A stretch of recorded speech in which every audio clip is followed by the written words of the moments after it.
ಗಾಯಕಿ ಅರ್ಚನಾ ಉಡುಪ ಅವರು ನಮ್ಮ ಜೊತೆ ದೂರವಾಣಿ ಸಂಪರ್ಕದಲ್ಲಿ. ಮ್ಯಾಮ್ ನಮಸ್ಕಾರ. ನಮಸ್ಕಾರ. ಯಾವ ರೀತಿ ಸ್ಮರಿಸ್ತೀರಿ? ಗಾಯನ ಲೋಕಕ್ಕೆ ಅಮ್ಮ ಆಗಿ ಹೆಸರು ಮಾಡಿದವರು ಎಸ್ ಜಾನಕಿಯವರು. ಈ ಸಂದರ್ಭದಲ್ಲಿ ಅವರಿಲ್ಲ ಅನ್ನುವಂತಹ ಸುದ್ದಿ, ಹೇಗ್ ಸ್ಮರಿಸ್ತೀರಿ ಮ್ಯಾಮ್ ಅವರನ್ನ? ನಾನು ನಮಗೆ ಸಾಕ್ಷಾತ್ ಸರಸ್ವತಿನವರು. ನನ್ನ ಪಾಲಿನ ದೇವತೆ.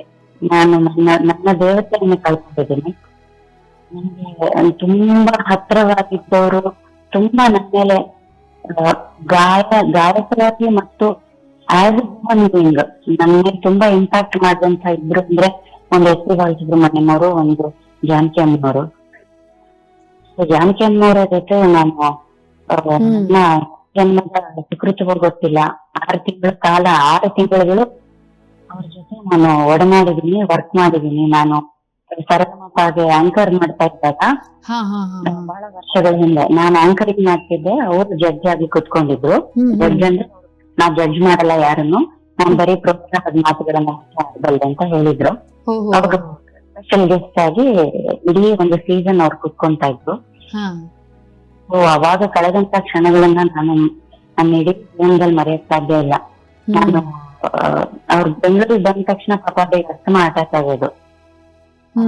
ನಾನು ಶೂಟಿಂಗ್ ಹೋಗುವಾಗ ಫ್ಲಾಸ್ಕ್ ಅಲ್ಲಿ ಕಷಾಯ ಮಾಡಿ ತಗೊಂಡ್ ಹೋಗ್ತಾ ಇದ್ದೆ. ಅದನ್ನ ಅವ್ರು ತುಂಬಾ ಹೆಲ್ಪ್ ಆಗೋದು, ತುಂಬಾ ಇಷ್ಟಪಟ್ಟು ನಾನು ಬಂದ್ ತಂದ್ಕೊಡೋದಕ್ಕೆ ಕಾಯ್ತಾ ಇದ್ರು.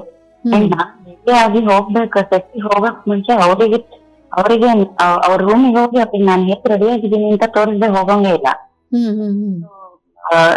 ನೋಡ್ತಾ ಕೂತಿರೋ ಬಾಗಿ ಕಡೆ ನೋಡ್ಬಿಟ್ಟು ಪ್ರತಿ ಸಲವೂ ದೃಷ್ಟಿ ತೆಗೆದು ಮುದ್ದು ಮಾಡಿ ಕಳ್ಸೋರು ನನ್ನ. ಒಂದು ವಾತ್ಸಲ್ಯಮಯಿ ವಿಶಾಲ ಹೃದಯ ಅವರದ್ದು. ಯಾರ ಬಗ್ಗೆನೂ ಏನಂತಾರ ಯೋಗಿ ತರ ವಿರಾಗಿ, ಜೊತೆ ಆಗ್ಲಿ ಕೋಪ ಆಗ್ಲಿ ಅವ್ರ ಮುಖದಲ್ಲಿ ಸದಾ ಒಂದು ನಗೆ, ಒಂದು ಡಿವೈನ್ ಸ್ಮೈಲ್ ಅಂತಾರಲ್ಲ, ಆ ತರ ಒಂದ್ ಸ್ಮೈಲ್ ಇರೋದು. ಯಾರ ಬಗ್ಗೆ ಏನು ಕೆಟ್ಟದ್ದು ಅವ್ರ ಬಾಯಿಗೆ ಬರ್ತಾನೆ ಇರ್ಲಿಲ್ಲ. ಎಲ್ಲರ ಬಗ್ಗೆ ಒಳ್ಳೇದೇ ಹೇಳೋದು. ಅವರು ಹಾಕುವ ಶ್ವೇತ ವರ್ಣದ ಬಟ್ಟೆಗಳು ಹಾಗೆ ಶುಭ್ರ ಹೇಗೋ ಅವರ ಆತ್ಮ ಎಲ್ಲರಿಗೂ ಪರಿಶುದ್ಧ.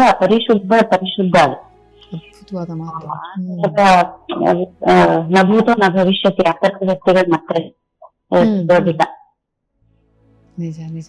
ಇತ್ತೀಚಿನ ವರ್ಷಗಳಲ್ಲಿ ಯಾವತ್ತಾದ್ರೂ ಭೇಟಿಯಾಗಿದ್ಯಾ ಅರ್ಚನಾ ಉಡುಪ ಅವರೇ?